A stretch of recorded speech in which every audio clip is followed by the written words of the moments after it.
코칭 경영에도 3. 피드백 끌어내기. 알렉스는 동료로부터 피드백을 끌어내는 방법을 배웁니다. 회사에 근무한 지 6개월째로 접어들었을 때 알렉스는 자신의 진전에 만족했습니다.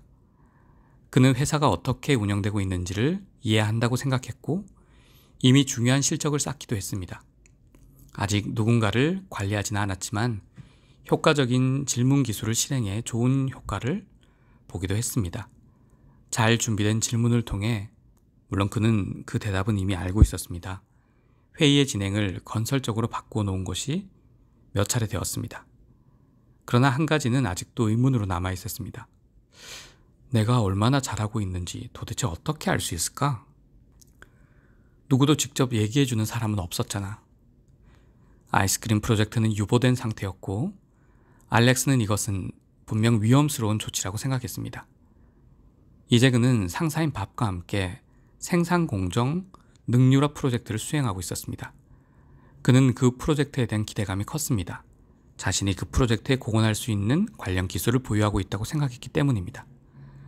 그는 대학에서 엔지니어링 과정을 전공했고 경영대학원에 진학하기 전 2년 동안 생산과장으로 일했던 경험도 있습니다. 프로젝트의 시작은 순조로웠죠. 알렉스는 밥과 좋은 업무 관계를 형성했고 자신의 노력이 진정한 가치를 가진다고 느꼈습니다. 부서별 임원들 앞에서 전체 프리젠테이션을 하는 기회도 잡았습니다.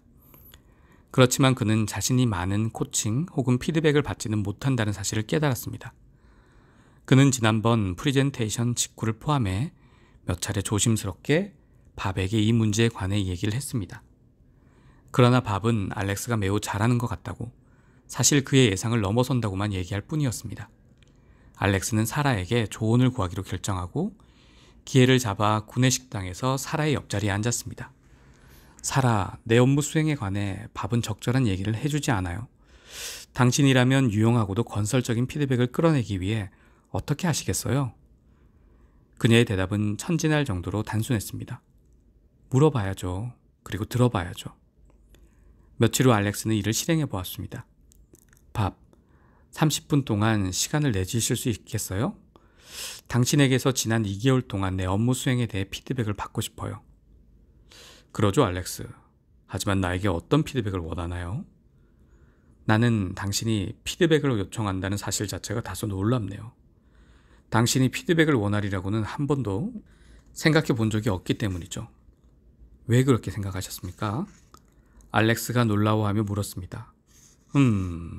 우리가 그 프로젝트를 시작할 때 당신은 솔선해서 당신이 기술을 발전시키고자 하는 분야에 관해 나의 의견을 충분히 들어보려고 하지 않았죠. 또 지난번에 내가 피드백을 주려고 했을 때 당신은 매우 방어적이었어요. 알렉스는 반박하고 싶지 않았지만 자신의 업무 수행에 대해 논하려고 시도한 적이 2번 있었음을 지적했습니다. 오, 기억나는구만. 밥이 말했습니다. 그러나 2번 모두 다른 사람들과 함께 있을 때였습니다. 때문에 나는 그저 당신이 많은 사람들 앞에서 갈채를 받으려고 한다는 인상을 받았죠.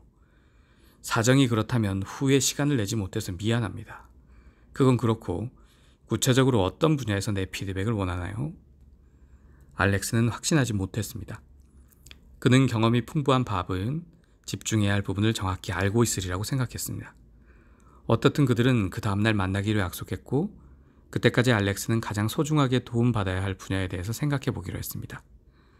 그들은 프리젠테이션의 전달에 있어 알렉스의 장점과 약점에 집중했고 그 결과 30분 만에 문제가 정리되었습니다. 밥은 프리젠테이션 초기에 문맥을 보다 명확히 하고 한 사람만이 아니라 참석자 전원과 돌아가며 시선을 마주쳐야 할 필요가 있다고 알렉스에게 지적해 주었습니다. 밥의 사무실을 나왔을 때 알렉스는 평가라기보다는 진정한 코칭을 받았다고 느꼈습니다. 밥은 성격 특성을 얘기하는 대신 구체적인 행동 사례를 논의하려고 유의했습니다.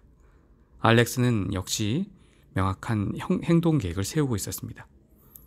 피드백을 받는 것은 질문하고 듣는다와 같이 쉬운 거였어.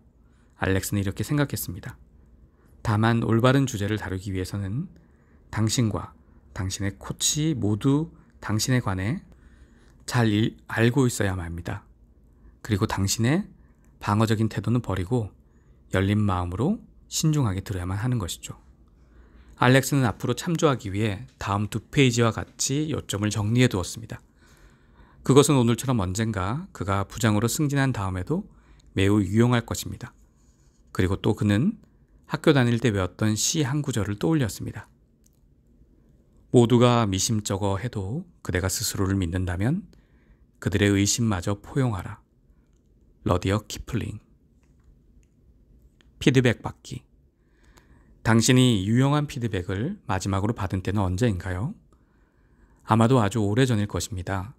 충분한 피드백을 받는다고 느끼는 사람은 거의 없습니다.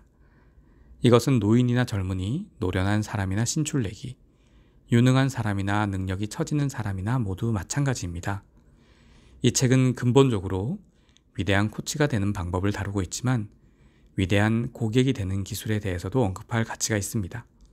이것은 직장에서만이 아니라 일상생활에서도 유용한 기술입니다.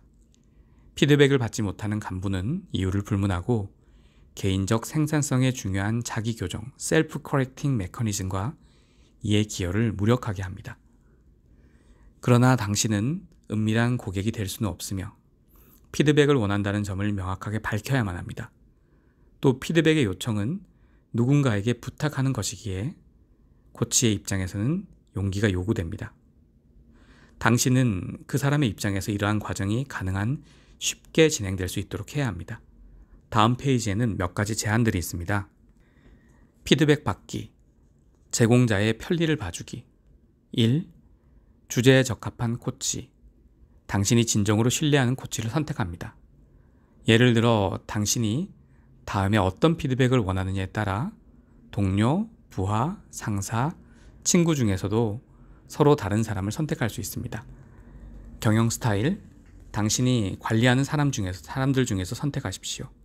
프리젠테이션 기술, 참석자 중에서 선택하십시오. 2. 당신의 코치에게 관련 사례를 준비할 수 있도록 가능한 미리 예고합니다. 주요 업무를 시작할 때 피드백 주제, 토론 빈도 등 당신이 원하는 것을 설명합니다. 갑자기 나타나지 말고 코치와의 만남을 미리 약속하십시오. 3. 당신이 주도하며 신뢰관계를 구축합니다. 당신이 개선시킬 수 있는 분야들에 관해 자진해서 자신의 의견을 밝힙니다. 당신이 비범할 정도로 뛰어난 분야들만 강조하려고 하지 마십시오.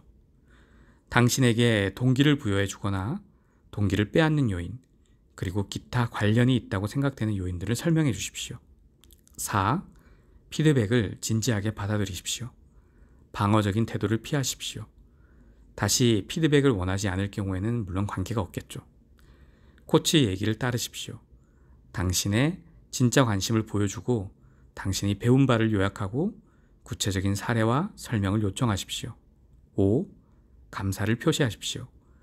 진정한 진전을 이루고 최소한 몇 가지 조언은 따르도록 하십시오. 코치에게 진전이 있었음을 알려주고 감사하십시오. 연습.